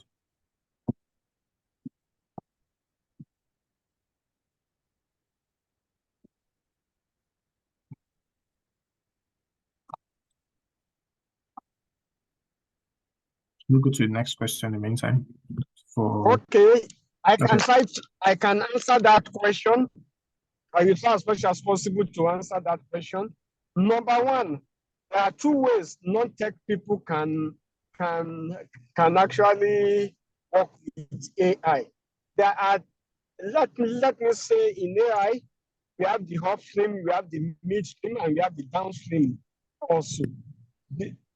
The upstream has to do with development. That's where you go, you think about new type of AI algorithm, because AI is just mathematics. Your mathematics, arithmetic, and that's just what AI is all about. So you develop new AI approaches. And then we have the midstream. The midstream are those who are doing the coding, transforming the mathematics to whatever you want to do. So, and now that area now, we now have 2 types. There are some that you just use plug and play. You don't write any code. You just use block for modular input, and you just know what is the input and what you want as the output. People have already done it, especially when you want to use Python and some other script. You just use it like a box. No coding involved. That's another 2. And the third one is the downstream, where you talk about application of it. And you just also use it as a black box. You don't have to know, or you don't have to do any line coding there. So that's one way non-tech people can work with AI. Number 2 is that you can just apply it to your own field. Collaborate, co-create with those who are AI experts. Those who are AI experts. You will be the subject matter expert. And you just tell them what you want to do, and you jointly do it together. Thank you. Okay, yeah. So let me thank you, Prof. I think so that's just related a bit to the industry. So you can start with a business analyst role. Just Google that's what Prof is trying to explain to you. Low code platform, not LOWCOD. Just start as a non-tech person, go to Google, go to some of these platforms, Automation Anywhere, OEM, just start those courses on business analysis. Once you start that, then you can now, if you now understand the systems and the way things are, then you can now go into more complex one. Yeah, that's what you can even do a bit of programming, with some of these AI tools that are already developed. Install it on your system. Everything you are doing on your system is going to be mapped in it to come up with something called a PDD, process definition documentation. Once you start interpreting those things, then you now start moving a bit, at least in the financial world. That is how they build those automation systems as input into the digital transformation technology. Strategy, sorry. Thanks. Yeah. All right. To talk back around, Brother Finity, I think I'll probably go into the second question now because it's directed at you. So the question is, with the saving cost of artificial intelligence, many people are afraid that they are going to lose their job or to artificial intelligence because, like we've said, it's reducing the operational cost. So what can people do basically? People that are worried about losing their jobs, what's the expectation? if you don't do anything, you're going to lose your job. So that's the first thing. So you have to do something. But what you don't need to do is to worry. Like Professor Ibino has said very clearly, you need to uneducate, re-educate, and continue to educate yourself. Is a cycle. For example, let me give a very simple example. So when the internet was coming up, where computers were coming up, what were the typists? Those who were doing typewriters, what happened to them? If they did not know how to use Word, I'm talking about the 98, 97, 96, when you go everywhere, the typists were the big boys in the organization. Even the professors had to go and queue to get these things typed by them. You understand? So any typist that did not evolve to using Word, Excel, and those kind of stuff, those office packages, would not be relevant again in the scheme of things. 1, 2, when you look at the future, please go and check the future of job report. It's on the World Economic Forum. You can Google, put in your email address, they'll send you, you can get a lot of those things. You will see the net, there's something net job created. The number of jobs that have been predicted to be lost, and the number of jobs that have been predicted to be created. So you see that there's a net job. But the only thing is that some jobs, some specific jobs will not exist again. It is those new jobs that you need, like Professor Abino has rightly said, to follow his advice, get a mentor, go through a business analyst course, the one that relates to whatever you're doing, and start something along that line. But if you are worried or you are lazy, I can guarantee you will be out of job soon. There is no way about that. That's my own. That will be my answer to the question. Yeah, thank you. If I may quickly add to that, number one, he has succinctly addressed that. However, I want to lay another theory that AI, those who will lose their job will be very minute, but AI is going to create more jobs than those who will lose, than the number that will be lost. We have seen it happening again and again. E.g., there used to be a company in Nigeria called Nitel. There used to be a company. Some of us, we met that company. When GSM came and the mobile communication less and less, people were crying that what is going to happen to Nitel boys? What is going to happen to? Yes, we lost Nitel, but look at number of jobs, the ecosystem that have been created now by the mobile communications system. As my colleague said, if you don't upskill, like some Nitel boys quickly upskill from analog to digital technology, and they migrated to some of these companies. While some that still hold on to, this is the way we have been doing it, they became jobless. Where are those typists along our street? Also, just look at again, AI is creating more jobs. I will also use this example of Uber and Bolt, that is all those aid riding business and this. 10 years ago, you and me will not want to be called a taxi driver or a ride driver. And then for you to go anywhere, you have to move out of your house and stand by the roadside and be looking for taxi. And even the taxi man has to be roaming around looking for passengers. But now with digital technology, both the rider and the driver, they don't have to move from the comfort of their home before they will do business. And a lot of people now are now into that aid riding business, that is Uber and Bolt. So you could see that we lost just few number of taxi drivers, and we now have so many people. Again, those taxi drivers that were unable or are unable. Why I'm using her is that some of them are still not key to digital technology. Those are the people that will lose their job. So again, as I've said, those who will be affected are those that cannot unlearn and relearn in order to be a learned person. That is, those that cannot be unskilled and reskilled.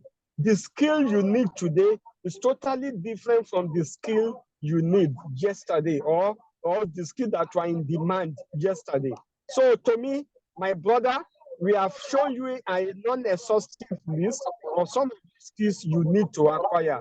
And again, in most of our universities now, we have mainstream artificial intelligence as part of the general language. Like in my university now, irrespective of the course you have come to study, you must take AI as a clean energy, financial literacy, like GNS. That is the new GNS now. To some of us, when we were in university, that was when we used computer for the first time, because as of that time, we were digital migrants. Now, kids are using phone easily now because they are digital natives. So we cannot, so the knowledge of computer cannot be regarded again as big deal. But the knowledge of AI is the new thing. The knowledge of financial literacy, the knowledge of clean energy generation is the new thing. So what you need to do, just unskill yourself and reskill. Some jobs will go into extinction. There was no job called social media influencer or influencing 20 years ago, but now have it. Thank you. But Abdulafiz would ask one more questions. I know there are a couple of other questions in the chat section, but we're aiming to finish this at 5. So we'll share those questions with the presenters, and they will answer them, and then we'll share it back to the people who asked the questions afterwards. Okay. Yeah. This question, somebody asks, as generative AI is used to create new content like text, images, music, audio, and videos, what are the measures in place to prevent generative AI from using it to commit crime?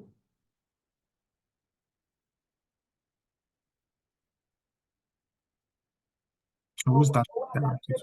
We can, any of the speaker can answer that. Well, Professor Ibino can answer that. Yeah. Okay, thanks a lot. Professor Adam have answered that question. Even the last speaker also. We now have what is called responsible artificial intelligence, responsible AI. Under responsible AI, we have a lot of governance issues, we have ethical related issue and less that governs that. Despite the fact that we know that AI is very good and less, we have not allowed AI to be responsible for the taking of human life. And we have not allowed total surgical operation only. So a lot of things like that. So to me, and I hold my own belief like this, that AI or this technology must be regulated and we must ensure that it is ethical. So we have ethical AI, we have responsible AI, and then lot of issues. All those issues have been taken care of. So we should not actually exercise unnecessary fear. I could remember when internet came in around 20, 30 years ago, people were saying, Allah Akbar, this is the end of the world. And this is that our brothers and this should not go on the net because on the net they have a lot of bad things. Also, when mobile phone came also, we exercised that same fear. And that's also what we are exercising with AI. But you all agree with me that the good side of it outweighs the bad side. And that's why, in order even to control the bad usage of it, we have what is called responsible AI. We have what is called ethical AI, and so on and so forth. So please do not exercise any fear. AI will not kill human beings, and it will not do bad things. It is only we human beings that we can apply it to do evil. Thank you.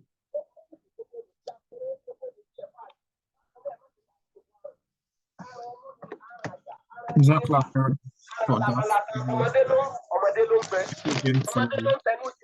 Speakers. We'll be moving on to the final few.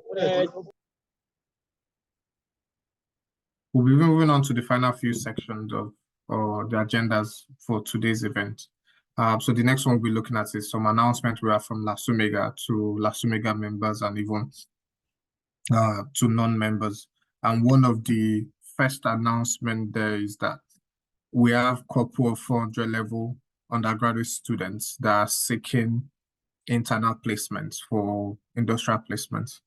So those that are interested, that they have companies, organizations that can take IT people, please let us know so we can forward the CVs of those students over to you.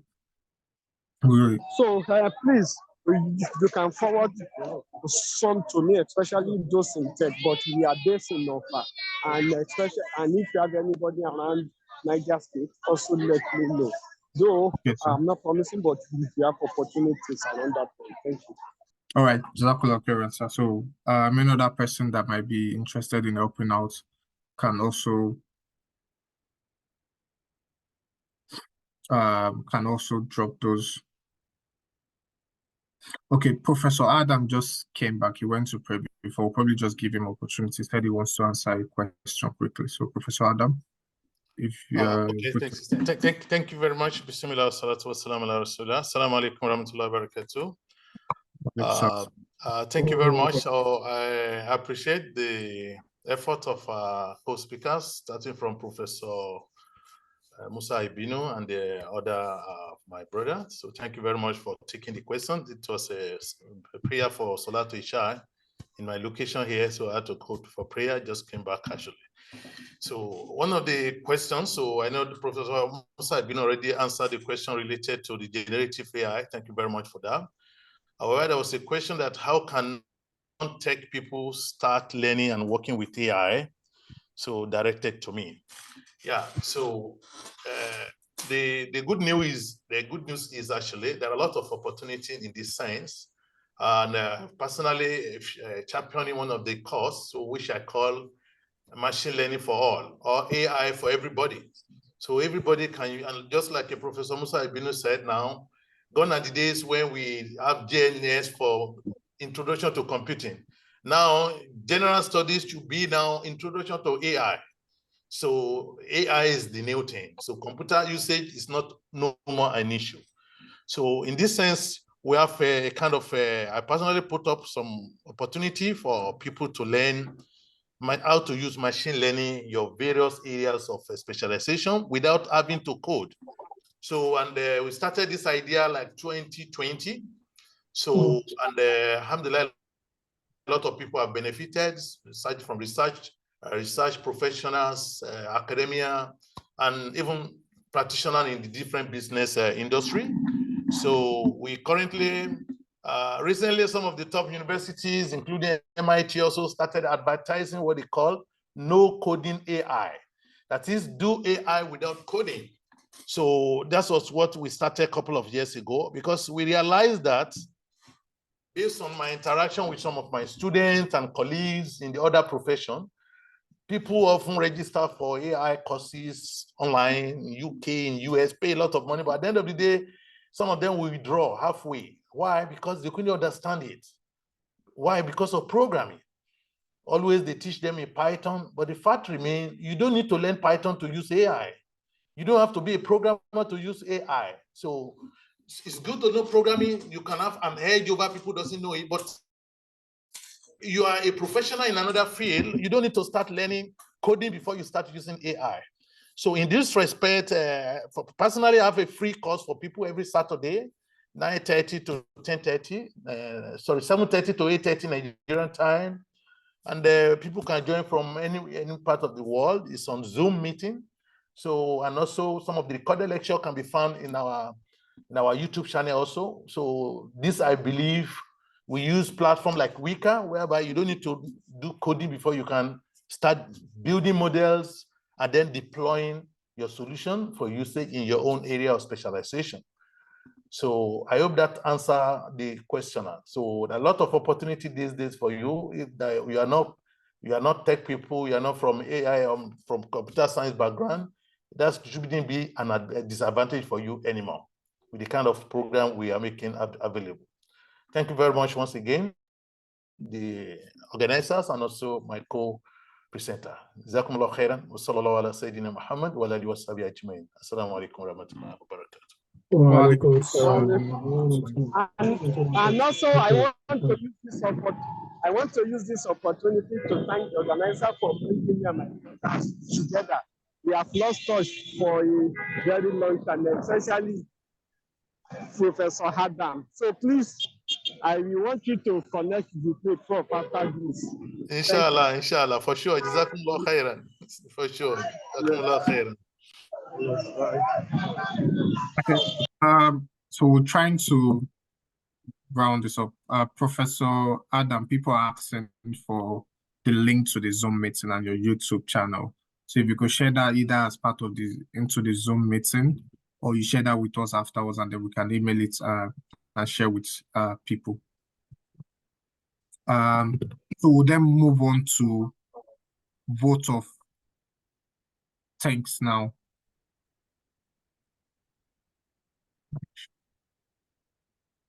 So just while we're moving on to vote of thanks, that will be led by the president of LASUMEGA, Professor President Alamin Saba. So in the background, we're sharing.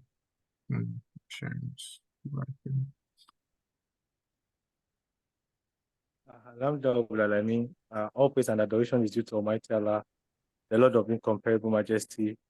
I also want to appreciate the presence of our highly intellectual professors, as Professor Ibinu, the Vice Chancellor of Summit University, and Professor Adam of the University in Saudi Arabia. We say Jazakumullah khairan. May Almighty Allah in His infinite mercy continue to guide you for the Ummah, continue to bless your knowledge with blissful and successful students, and continue to make the impact you are having in the Muslim community a source of reward and joy for you in this world and in the year after. We appreciate you for coming. I also want to appreciate one of our members, the highly sophisticated and intellectual Adekunle Bamidele, for this feat, for yearning to our call to also participate in this session at the city of IC. Jazakumullah khair. I will extend my appreciation to all our members and non-members that have attended this session. And we also promise that, inshallah, this will not be the end. It's going to be the beginning. I have various of this kind of programs that will be coming on board. I'm extending the appreciation also to the committee that put up this show. That's the professional committee headed by Brother Muhyiddin Bakari, which we all call Prince. May Almighty Allah continue to bless you and guide you right. Jazakumullah khairan for attending this session. May Almighty reward every one of us. Jazakumullah khairan. Jazakumullah khairan, Mr. President. Assalamu alaikum.